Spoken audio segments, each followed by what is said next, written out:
Meus irmãos, a paz do Senhor.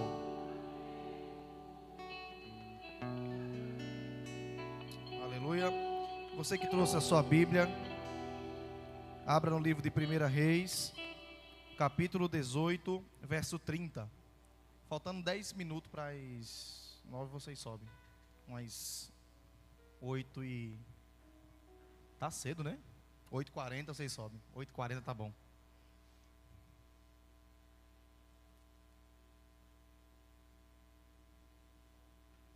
Primeira Reis,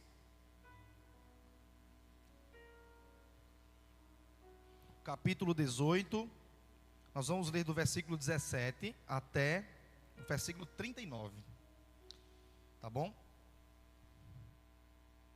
Eu gostaria que você mantivesse a sua Bíblia aberta, para que quando eu citasse o texto, o versículo tal, você já conferia aí o que eu estou dizendo, citar. O correto seria fazermos assim todos os cultos, né? A gente sabe que tem gente que não gosta de acompanhar ali na Bíblia, mas seria o ideal, né, o modo com que você aprenderia com um pouquinho mais de facilidade, tá bom? Então quem puder e quiser manter a Bíblia aberta para ir acompanhando junto conosco os textos e aquilo que o Espírito Santo vai ministrar no nosso coração, faça, você não vai se arrepender. 1 Reis, capítulo 18, versículo de número 17 até o versículo 39. Diz assim a palavra do Senhor: E aconteceu que, vendo Acabe a Elias, disse: És tu o perturbador de Israel? E então respondeu: Eu não tenho perturbado a Israel, mas tu e a casa do teu pai, porque deixastes os mandamentos do Senhor e seguistes a Balaal, ou Balaim. Agora, pois, manda reunir-se a mim todo Israel no Monte Carmelo, como também os 450 profetas de Baal e os 400 profetas de Azerá, que comem da mesa de Jezabel. Então Acabe convocou todos os filhos de Israel e reuniu os profetas no Monte Carmelo. Então Elias se chegou a todo o povo e disse: Até quando cocheareis entre dois pensamentos? Se o Senhor é Deus, seguiu; se é Baal, seguiu. Porém o povo nada lhe respondeu. Então disse Elias ao povo: Só eu fiquei por profeta do Senhor, e os profetas de Baal são 450 pessoas. Deis-nos, pois, 2 bois ou bezerros. E eles escolheram para si um dos bezerros, e dividiram em pedaços, e puseram sobre a lenha. Porém não lhe coloquem fogo. E eu prepararei o outro bezerro, e o porei sobre a lenha, e não lhe colocarei fogo. Então invocai o nome do vosso Deus, e eu invocarei o nome do meu Deus. E há de ser que o Deus que responder por meio do fogo, esse é Deus. E todo o povo respondeu dizendo: Boa é esta palavra. E disse Elias aos profetas de Baal: Escolhei para vós um dos bezerros, preparai primeiro, porque sois muitos, invocai o nome do vosso Deus primeiro, mas não ponhais fogo. E tomaram o bezerro que lhes dera, e o prepararam, e invocaram o nome de Baal, desde a manhã até o meio-dia, dizendo: Ah, Baal, responde-nos. Porém não havia voz, nem quem respondesse. E saltavam sobre o altar que tinham feito. E sucedeu que ao meio-dia zombava deles Elias, e dizia: Clamai em altas vozes, porque ele é um Deus. Pode ser que esteja falando, ou que tenha alguma coisa que fazer, ou que esteja em alguma viagem, ou dormindo, e despertará. 28. E eles clamavam em altas vozes, e se retaliavam, se cortavam com facas e com lanças, conforme o seu costume, até derramarem sangue sobre si. E aconteceu que, passado do meio-dia, profetizaram eles, até a hora de se oferecer sacrifício da tarde. Porém não houve voz, nem resposta, nem atenção alguma. Então disse Elias a todo o povo: Chegai-vos a mim. E todo o povo se chegou a ele, e restaurou o altar do Senhor, que estava quebrado. E Elias tomou 12 pedras, conforme o número das tribos dos filhos de Jacó, o qual veio a palavra do Senhor, dizendo: Israel será teu nome. E com aquelas pedras edificou o altar em nome do Senhor. Depois fez uma fenda em redor do altar, segundo a largura de 2 medidas de semente.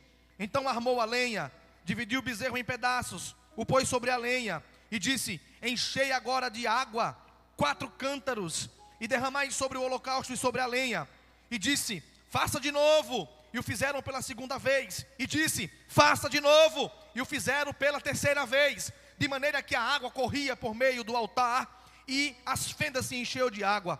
E aconteceu que, no momento de ser oferecido o sacrifício da tarde, o profeta Elias se aproximou e disse: ó Senhor Deus de Abraão, de Isaque e de Jacó, ó Israel, manifeste-se hoje que tu és Deus em Israel e que sou teu servo e que conforme a tua palavra fiz todas essas coisas. Responde-me, Senhor, responde-me, para que esse povo conheça que tu és Deus, que tu fizestes voltar o seu coração. Então caiu o fogo do Senhor, consumiu o holocausto, a lenha, as pedras, o pó e ainda toda a água que estava na fenda. E o que vendo todo o povo, caíram sobre os seus rostos em terra e disseram: só o Senhor é Deus, só o Senhor é Deus. E Elias lhes disse: lançai mão dos profetas de Baal, que nenhum deles escape. E lançaram mão deles, e Elias os fez descer ao ribeiro de Quizom, e ali matou a todos. Diga: graças a Deus.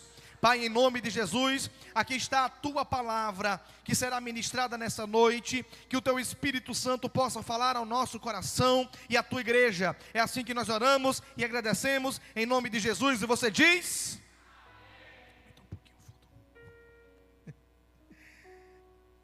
olha que história interessante. Mas eu quero fazer uma pergunta logo antes de iniciar, um pouco desconfortável essa noite. Você já entrou em um culto, olhou para o altar, cheio de instrumentos de última geração, projetor, banda ensaiada, som impecável, obreiros todos arrumados, e mesmo assim sentiu um vazio inexplicável por dentro? Você saiu do culto sem ter se encontrado com Deus. A música foi linda, o pregador foi excelente, o templo estava cheio, mas algo fundamental estava faltando. Sabe como é que se chama isso? Altar quebrado. Diga para quem está do seu lado: o altar quebrado. E o que é mais impressionante, né? Essa não é uma crise da igreja apenas dos nossos tempos. Isso já vem acontecendo há 3.000 anos atrás. E Deus mandou um profeta, que nós lemos aqui agora, chamado Elias, para enfrentar exatamente esse problema. Para entender 1 Reis capítulo 18, a gente precisa entender o que estava acontecendo em Israel. O rei Acabe reinava sobre Israel e era o rei mais ímpio que a nação havia tido. A Bíblia diz em 1 Reis 16:30 que ele fez o que era mal aos olhos do Senhor, mais do que todos os outros fizeram antes dele. E quem era sua esposa? Jezabel, uma princesa de origem fenícia, que agora virou rainha, havia trazido para dentro de Israel o culto aos deuses de Baal e de Azerá. Os profetas de Baal eram 450 profetas, que tinham a função da adoração, do louvor, da ministração, como se fossem sacerdotes da casa. E os 400 profetas da deusa Azerá, que trabalhavam na organização do culto, na manutenção das coisas do culto, do templo, como se fossem obreiros. Todos esses sustentados pelo rei Acabe. Os altares do Senhor tiveram que ser derrubados para poder se estender o tamanho e caber ali as estátuas dos deuses de Baal e de Azerá. Jezabel havia ordenado que os sacerdotes de Deus que não aceitassem essa nova mudança fossem mortos ou presos, silenciados. A adoração verdadeira foi substituída por um culto que era esteticamente poderoso, emocionalmente envolvente, politicamente respeitado. mas espiritualmente morto. E aqui está a ironia, na minha opinião, devastadora. Israel nunca foi tão frequentador de culto. Tinha mais profetas, tinha mais cultos, tinha uma estrutura religiosa mais bem equipada, mas o altar do Deus verdadeiro estava em ruínas. Isso soa familiar? Olha o que diz o verso 26, e depois você pula para o verso 29. Tomou Elias os 12 touros e chamou o nome do Senhor. Versículo 29. Mas não houve voz. Não houve quem respondesse. Um chama o nome do Senhor, outro chama Baal, mas ninguém responde. Os profetas de Baal eram os melhores músicos e artistas que haviam naquele tempo de Israel. Eles sabiam executar os rituais com perfeição. Os cultos deles eram intensos, era um culto apaixonado, era um culto emocionante. A Bíblia diz que eles começavam a clamar de manhã e só paravam de clamar e adorar de meio-dia. No caso de Elias, eles até gritavam: Baal, responde-nos. Nós vamos ver na história de Israel que eles, enquanto cultuavam, pulavam, dançavam, aleluia, gritavam, e até derramavam sangue sobre o altar, de tão apaixonado que eles eram por aquele ritual, por aquele culto. Aleluia. Mas o céu estava em silêncio. Por quê? Porque a habilidade sem a revelação é apenas barulho bem organizado. Eu tenho uma palavra dura para essa nossa geração. Hoje muitas igrejas tem muitos cantores e músicos extraordinários, tecnicamente impecáveis, dominaram a teoria musical, dominaram a capacidade de entender sobre notas, sobre cantar no tom, afinamento, tem equipamentos de alto custo, ensaiam horas por semana, mas há um problema grave que poucos têm coragem de nomear. Muitos músicos que lideram a adoração não sabem por que estão ali adorando. Eles não sabem, eles não conhecem a Bíblia que dizem cantar e tocar. Não sabem o que significa a palavra exaltado, propiciação, redenção. Não conseguem explicar a diferença básica entre louvor e adoração, entre hino e louvor e música. Não sabem o básico sobre aquilo que dizem ter e falar e ministrar em Deus. Estão tecnicamente semelhantes aos profetas de Baal. Fazem barulho, criam atmosfera, contêm a congregação, mas o fogo não desce. Já nos alertou sobre isso o profeta Amós, capítulo 5, versículo 23. Amós disse: tira de mim a multidão dos teus cânticos, não quero mais, diz o Senhor, ouvir o som das tuas violas, ou dos teus instrumentos de corda. Deus não estava pedindo silêncio, Deus estava pedindo substância, qualidade, porque antes de aceitar o teu louvor, a tua música, Ele precisa aceitar você primeiro. Baal era o deus cananeu da tempestade, da dança, do louvor, da fertilidade e da prosperidade. O nome Baal significa dono, chefe.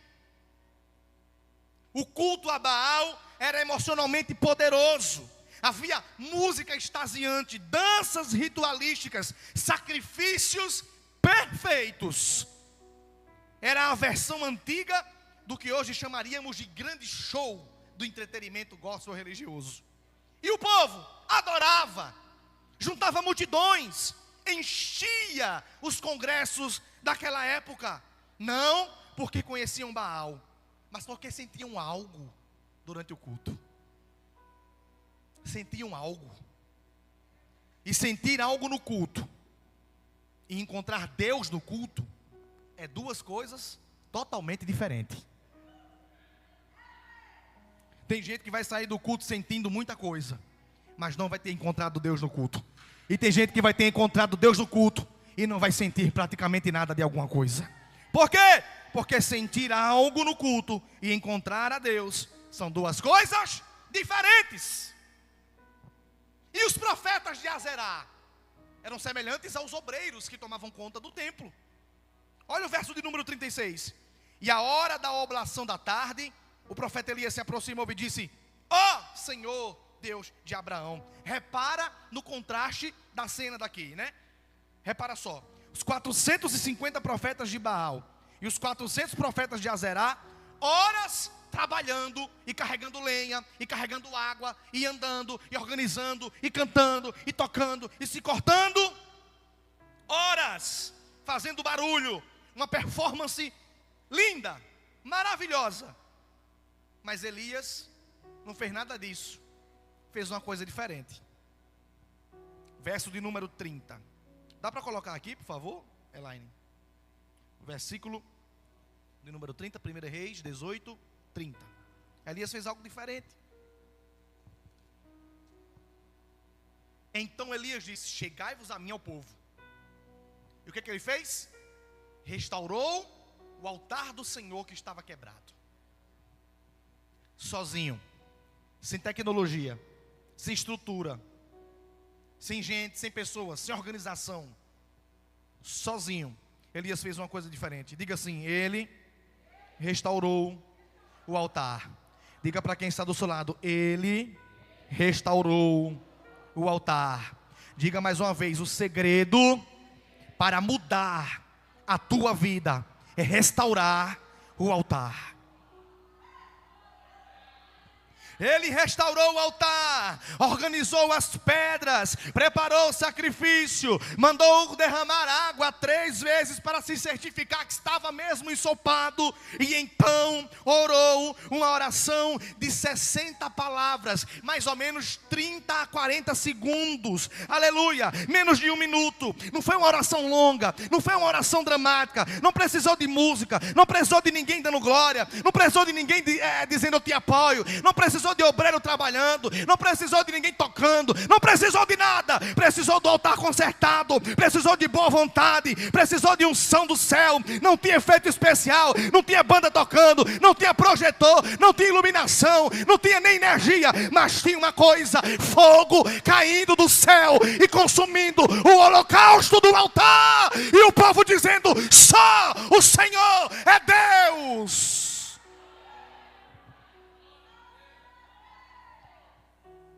Trabalhar na obra é lindo, liderar na obra é um título lindo, mas tornou-se uma função sem conteúdo espiritual em muitas igrejas. Todo obreiro é um líder, e todo líder é um obreiro, aleluia, louvado seja Deus. O obreiro cuida da segurança da igreja, organiza as filas de oferta, recolhe oferta, abre as portas, limpa a igreja, lidera sobre grupos, lidera sobre conjuntos. Tudo isso é importantíssimo, mas Deus não chamou ninguém para ficar apenas com a função de coordenador logístico de igreja e de templo, não. A palavra obreiro vem do grego ergates, significa é aquele que trabalha no que foi proposto, é aquele que labuta sem olhar para o cansaço. Paulo usa essa mesma palavra para descrever os que trabalham para Deus na palavra e na oração em 1 Timóteo 5,17. Mas quando o obreiro não ora,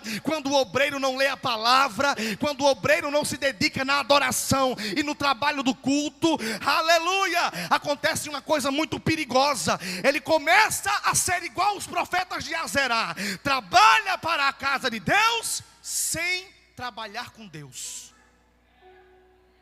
Ou você acha que não tem gente assim? Super dedicado na casa de Deus, mas não conhece o Deus da casa de Deus. Conhece o templo, mas não conhece o Senhor do templo. Sabe onde fica cada cadeira, cada instrumento, cada equipamento, cada função na logística da sua responsabilidade, mas não sabe onde fica o livro de Abacuque. Mas nunca ouviu falar que existe um profeta chamado Miqueias.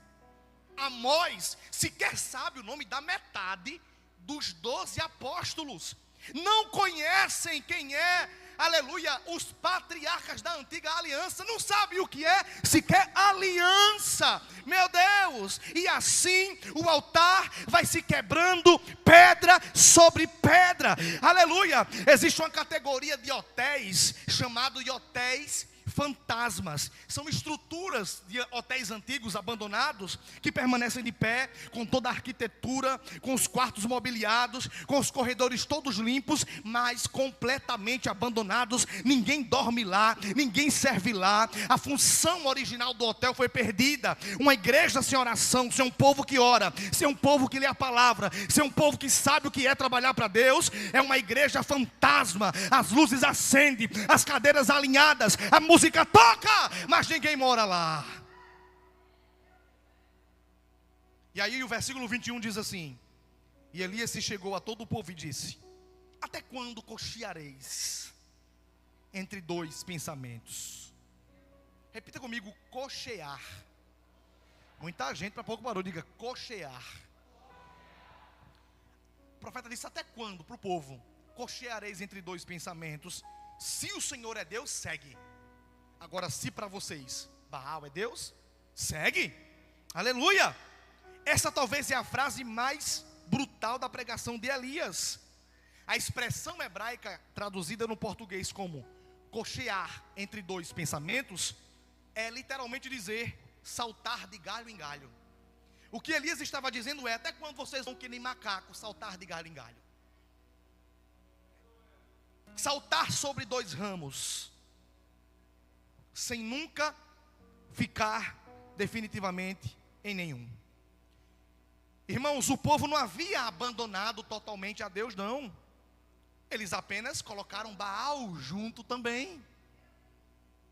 Eles ainda iam aos cultos do Senhor, conheciam as festas e os sacrifícios do Senhor, e diziam ainda que Deus é grande, mas também adoravam a Baal quando convia, quando precisava de chuva, de colheita e de prosperidade. Eles diziam: já que Deus não mandou, vamos pedir a Baal, vamos pedir a Azerá. Quando Elias confronta o povo e dizem assim: vão ficar cocheando entre dois pensamentos até quando? Decidam, Baal é Deus ou o Senhor é Deus? Qual foi a resposta do povo? Põe o versículo 21, por favor. Olha a resposta. O que o povo disse? Nada. Ninguém disse nada. Ninguém quis responder. Ficou nesse negócio: Baal e Deus, Deus e Baal, Baal e Deus, Deus e Baal, Baal e Deus. Uma vez eu fui fazer uma visita na casa de uma pessoa extremamente perturbada por demônios. Cheguei lá, eu vi que ela tinha condições psicológicas e emocionais de escutar e de decidir o que queria ainda. E eu disse para ela, antes de orar, fica um Jairo. Eu estou transmifugando a mensagem para ninguém entender quem é, viu, Jairo? Eu disse para ela, antes de a gente orar por você, expulsar o demônio, eu quero te fazer uma pergunta. Está disposto a servir a Deus e abandonar todos esses pecados? O que a pessoa me respondeu? Nada. Ficou calado. E eu olhando para ele, e ela olhando para mim, e eu olhando para ele, eu vou ficar aqui até ela dizer alguma coisa. E não disse nada. Dúvida. Coração duplo. Não sabe o que quer. Uma hora é aqui, outra hora é ali. Uma hora é aqui, outra hora é ali. Uma hora é bateria, outra hora é violão, outra hora vai pregar, outra hora vai tocar, outra hora... Não sabe o que quer, cocheando entre dois pensamentos. O apóstolo Tiago disse no capítulo 1, a partir do versículo 4, que aquelas pessoas que não sabem o que quer, que tem coração dobre, aleluia, não conseguem chegar a coisa nenhuma, nem a conquistar coisa nenhuma, porque são como as ondas do mar, que vai e vem, e vai e vem, e não conseguem sair dali. Aleluia. E o povo não disse nada. Nada. Aleluia. Não responderam nenhuma palavra. O silêncio era a confissão do que estava acontecendo por dentro. Preste atenção. quando você confrontar alguém que está com problema espiritual, que a pessoa ficar calado, ou fizer assim, ó, já sabe. Já sabe já. Porque a verdade ela é uma só. Não tem duas verdades. E agora, o que é que eu faço? O que é que eu digo? Não, uma só. Esse silêncio descreve muitos crentes, viu, nos tempos de hoje. Há membros, comecei pelo altar, obreiros, agora vai para vocês. Há membros que frequentam intercessão na segunda, culto na quinta, no domingo, aí quando é na segunda-feira de manhã, negociam desonestamente com o que trabalham. Mantêm os relacionamentos que deveria ter terminado. Consomem conteúdos que cauterizam a mente. E guardam rancores que já viraram fortalezas. Por isso que fica, eu estava pensando em sair da igreja. Claro!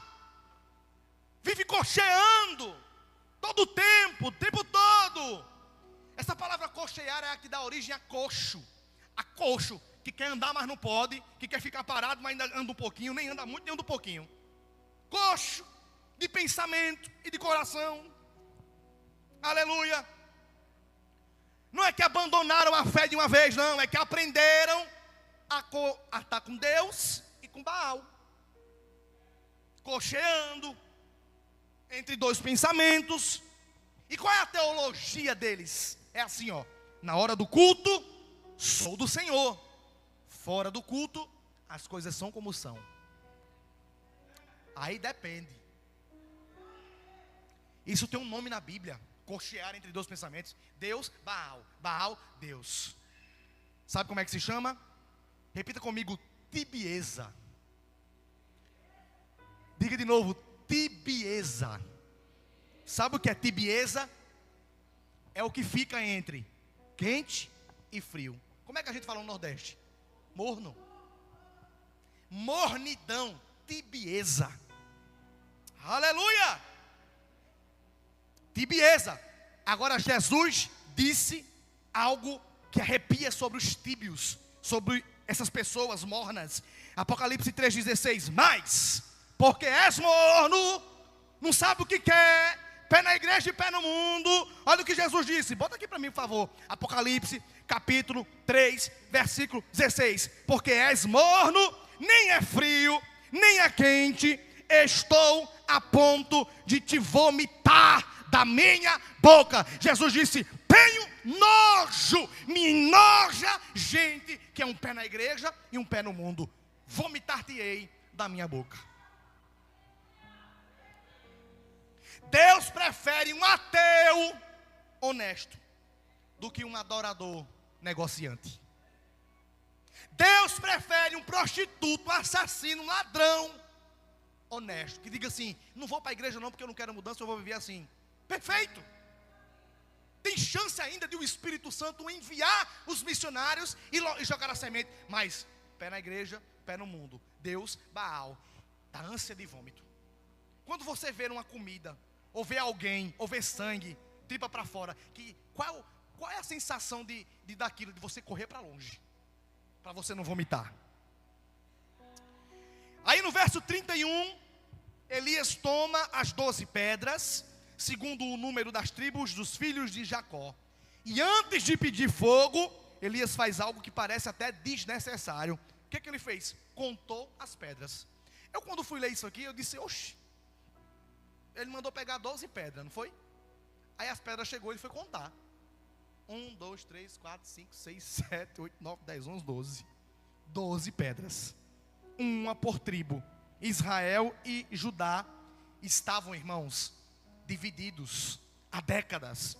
Politicamente eram 2 países distintos. 10 tribos foram para o norte, 2 foram para o sul. Mas Elias, ao usar as 12 pedras, estava dizendo perante Deus, vocês ainda são um.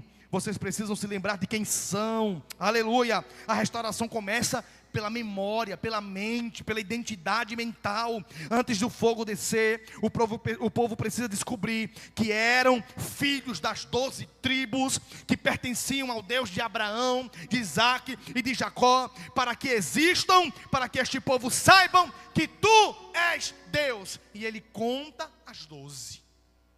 de forma seguida e plena, para dizer, é um povo só. Restaurar o altar começa com uma pergunta de identidade.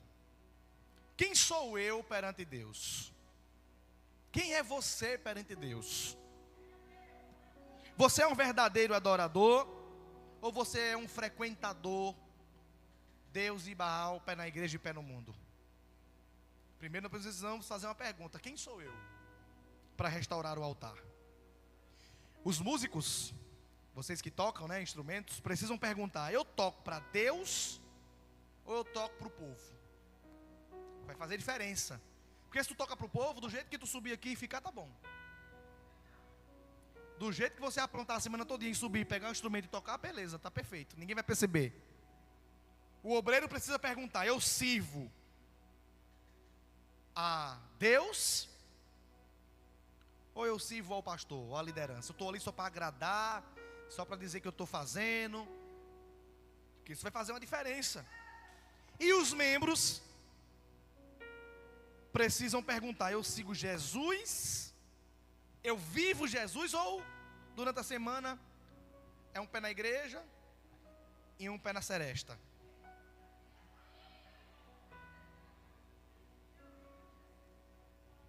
Esses dias eu fui olhar os meninos jogando ali na Arena Walter Martins e encontrei um crente. Porque tem a arena, aí do lado de lá da praça tem uma seresta.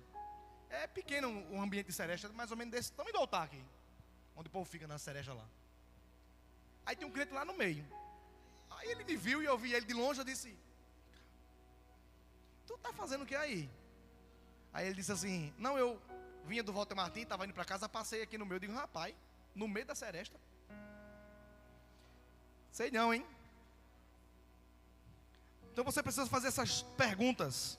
Para quem é você perante Deus? Frequentador ou um adorador?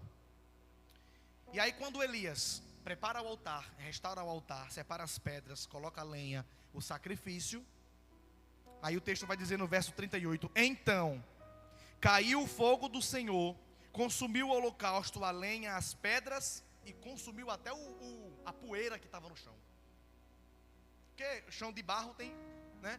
Até chegar no barro duro tem a poeira, o pó em cima, né? Até a poeira consumiu o fogo. E a água que ele mandou encharcar, evaporou a água que estava na vala, na fenda. Note, quando o fogo de Deus desceu, consumiu o holocausto. O holocausto era o boi, né? Aquilo que se dava, o animal que se dava. A lenha, as pedras, a poeira e a água. Sabe o que eu aprendo com isso? Que quando o fogo de Deus desce, não poupa nada. Tudo o que o fogo toca, ele transforma. Qual foi a reação do povo quando viu aquilo? Eles começaram a gritar. Primeiro, caíram ajoelhados, prostrados para o chão, rosto em terra. E eles começaram a gritar dizendo: só o Senhor é Deus. Veja, Elias tinha feito uma pergunta, né, lá atrás: quem é Deus? O Senhor ou Baal? O cara calado. Mas quando o fogo de Deus desceu, que consumiu o holocausto, que a glória de Deus se revelou, Elias não precisou perguntar mais nada. O povo começou a olhar e a dizer: só o Senhor é Deus. Não foi uma decisão de liderança, não foi uma programação de evangelização, não foi uma campanha de marketing, não foi um evento que fez as pessoas mudarem. Foi o fogo sobre o altar restaurado que fez com que os incrédulos decidissem que Deus é Deus e mais ninguém. Diga para o irmão que está do seu lado: o altar restaurado e o fogo derramado vai mostrar que só o Senhor é Deus. Ministério Louvor pode subir, viu?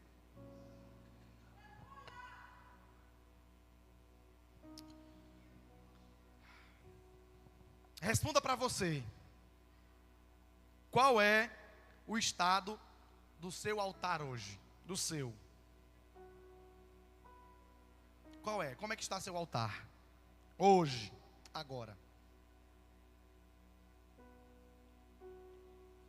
Vamos tocar a tua música, de novo, com Acende Outra Vez. Eu te ajudo. Vocês podem subir, mas tem um microfone com fio ali e tem os dois sem fio. Responda para você, qual é o estado do seu altar hoje? Irmão, eu não estou falando do altar do templo da igreja, né? Eu estou falando do altar da sua vida. O altar da sua vida, aquele lugar íntimo, secreto, aonde só você e Deus se encontram. Porque ninguém te conhece.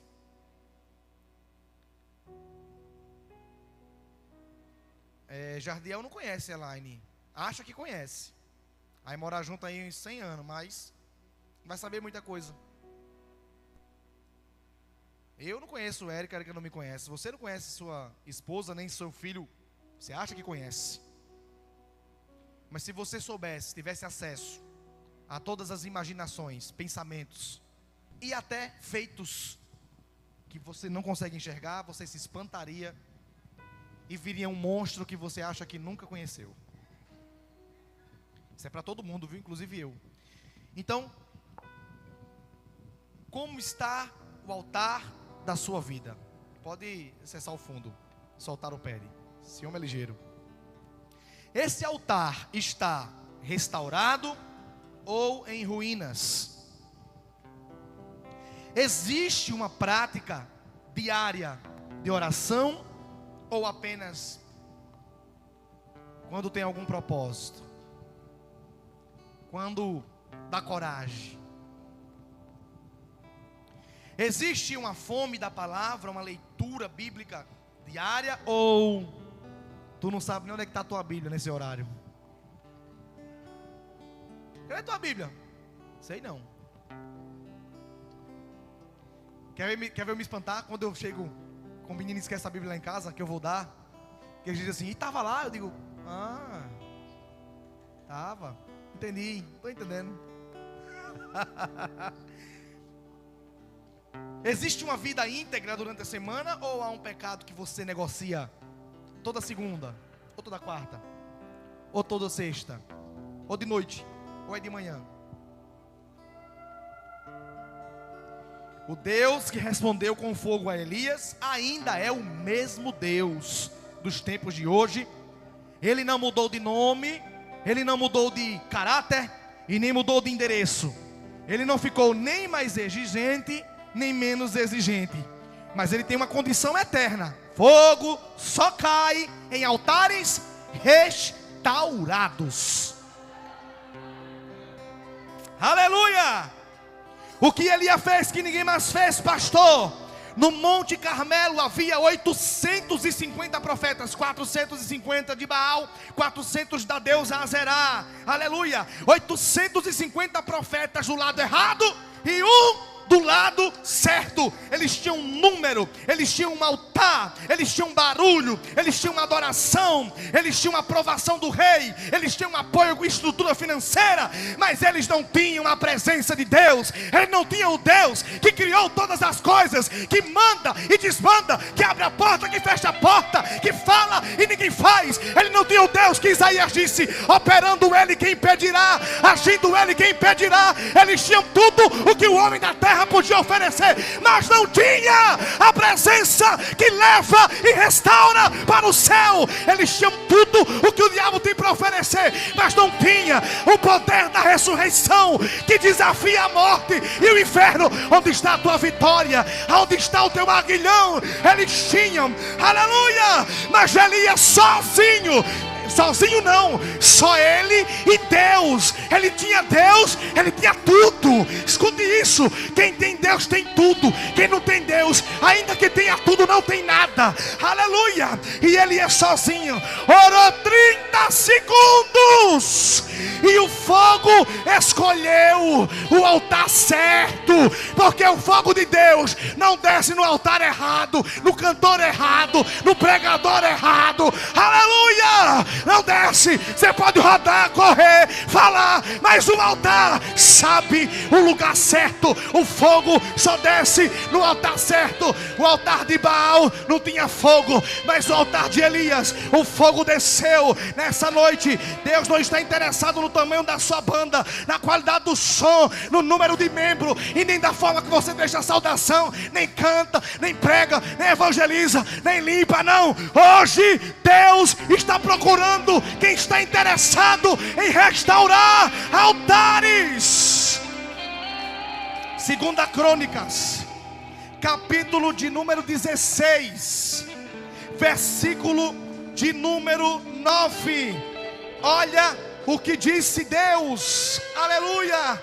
Porque quanto ao Senhor, seus olhos passam sobre toda a terra, para mostrar-se forte para com aqueles cujo coração, aleluia, cujo coração é perfeito, aleluia. Olha o que a Bíblia está dizendo: os olhos de Deus andam sobre a terra, procurando Elias, quem não quer negociar, aleluia, procurando profetas. Quando Elias entrou na caverna, com medo de Jezabel, com medo de Acabe, e disse: não vou mais profetizar, não vou mais pregar, porque vão me matar. O que foi que Deus disse? Elias, se tu não for, eu tenho mais 7.000 profetas que não negaram meu nome, que não negaram a minha palavra. Sai da caverna e faz o que eu estou mandando.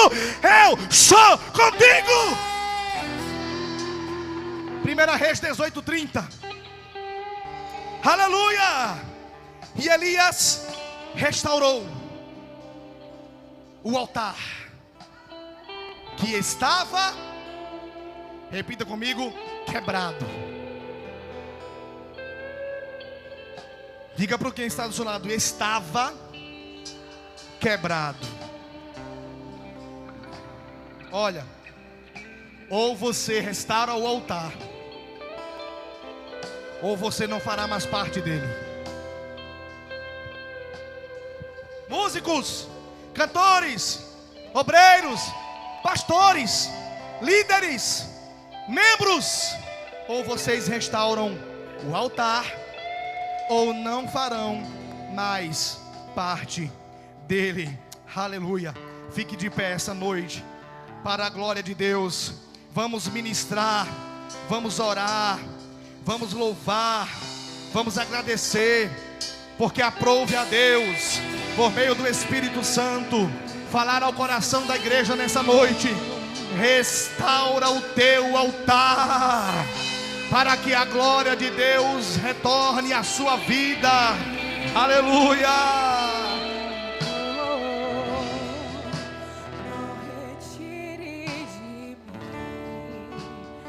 Preciso te sentir do meu lado. Do que adianta ter tudo na vida sem tua presença não for comigo. Espírito Santo,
fazer a pergunta para vocês: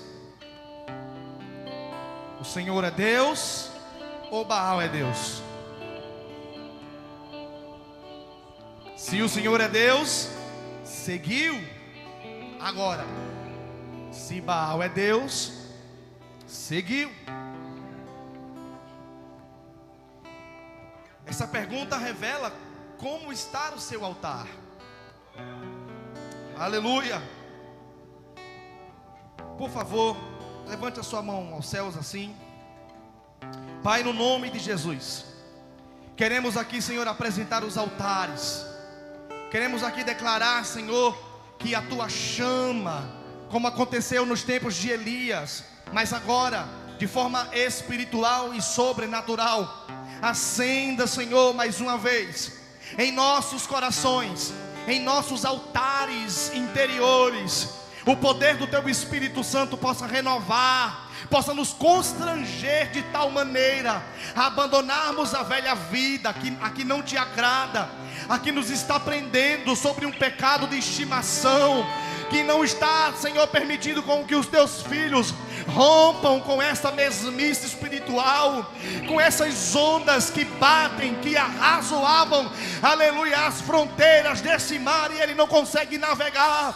Nós queremos, Senhor, profetizar como Elias fez, como o povo que viu quando o fogo caiu do céu e disseram que só o Senhor é Deus. E nós cremos nessa noite que só o Senhor é Deus, só o Senhor tem o poder de entrar nesse coração, nessa mente duvidosa, aleluia, nessa mente que não sabe o que quer, e se revelar para ele, para ela, de tal maneira que não haja dúvida sobre qual é o propósito, a função, sobre o que o Senhor quer que ela faça, aleluia, e que o teu altar seja restaurado com uma atitude de mudança, de arrependimento. Restaura esse altar, Senhor, com o poder do Espírito Santo. Nós declaramos sobre a tua igreja: Espírito Santo, tens liberdade aqui para atuar, para trabalhar, e nós te pedimos: acende outra vez,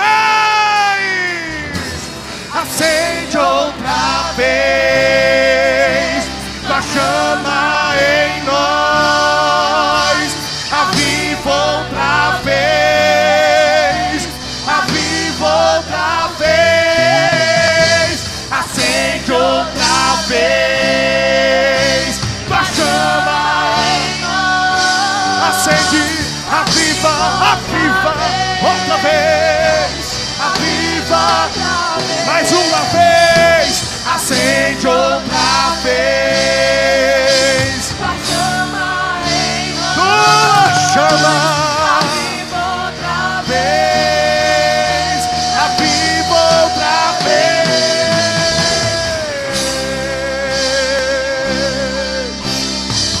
Vem do alto com teu poder, Espírito Santo.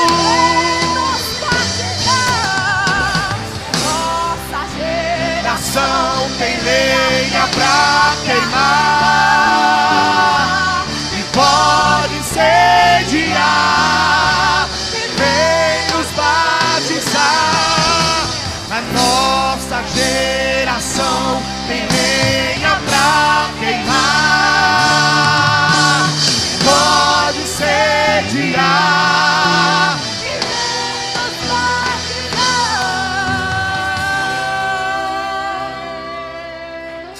Senhor, está me mostrando aqui altares, viu? Altares quebrados, de jovens que sobem aqui para deixar saudação e pregar, de músicos que tocam aqui no altar, de obreiros que trabalham aqui na casa do Senhor, de membros que frequentam os cultos. Deus está me dizendo que tem altares quebrados essa noite, aleluia. E de pessoas que estão em casa assistindo essa transmissão, altares quebrados essa noite. Mas, irmão, louvado seja Deus, que por meio da sua graça poderosa, deseja Ele restaurar a tua vida de tal maneira que você volte a ter e a ser alguém que carrega essa presença gloriosa, essa presença maravilhosa, porque não adianta pregar sem o fogo, não adianta cantar sem o fogo, não adianta ministrar sem o fogo, não adianta trabalhar para a casa de Deus sem o Deus da casa. Mas nessa noite, levante as suas mãos aos céus. Nessa noite, o Espírito Santo de Deus está acendendo a chama que se apagou, em nome de Jesus. Receba de volta a unção do Espírito Santo, que te leva para frente, para a obra, para o serviço, para o altar, novamente. Meu Deus, nós cremos, meu Deus.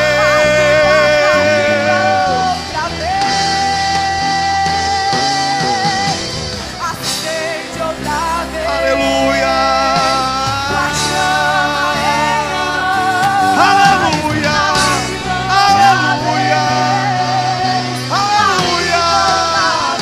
Só o Senhor é Deus, só o Senhor é Deus, só o Senhor é Deus, só o Senhor é Deus, só o Senhor, só o Senhor, só o Senhor, só o Senhor é Deus, só o Senhor é Deus, só o Senhor é Deus.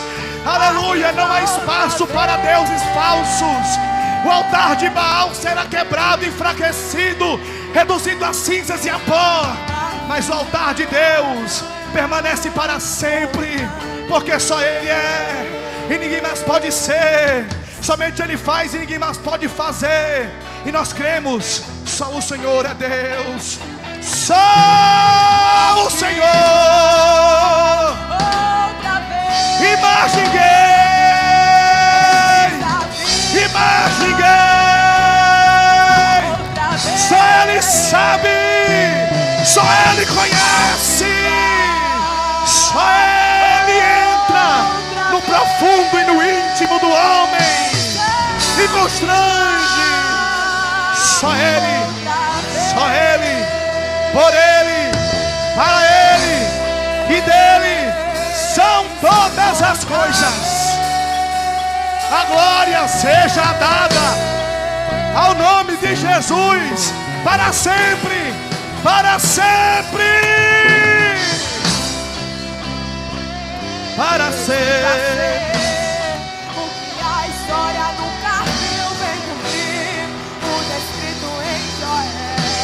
Aviva-nos em fazer o que nenhum homem fez, fazer o que a história nunca viu bem cumprir o descrito em Joel.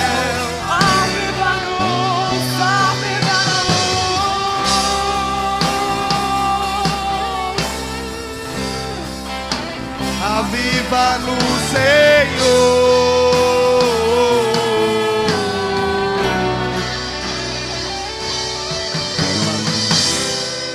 Aleluia, aleluia. Entende isso? Entende? Se Deus é Deus, seguiu. Se é Baal, seguiu. Diga para o irmão que está do seu lado, daqui para frente, suas atitudes mostrarão se és de Deus ou de Baal. Erga as mãos aos céus e aplauda o Senhor Jesus nessa noite. Tem alguém nessa noite que ainda não entregou a vida para Jesus? Ou tem alguém nessa noite que quer renovar a sua aliança com o Senhor? Se tiver, erga as suas mãos, nós queremos orar por você. Tem alguém? Tem alguém que quer renovar a aliança com o Senhor ou aceitar a Jesus como o único Salvador? Tem alguém nessa noite? Cansei, viu? Falei, hoje a pregação foi um pouquinho mais longa, mas só o Senhor é Deus. Que Deus possa te levar para casa seguro e guardado de todo mal, que a unção do Espírito Santo possa te proteger, que os anjos possam ir à tua frente, atrás, do lado, do outro, em cima, embaixo, protegendo e guardando você, e que você possa ter uma noite de sono reparadora, em paz, deitar e levantar para mais uma semana de bênçãos.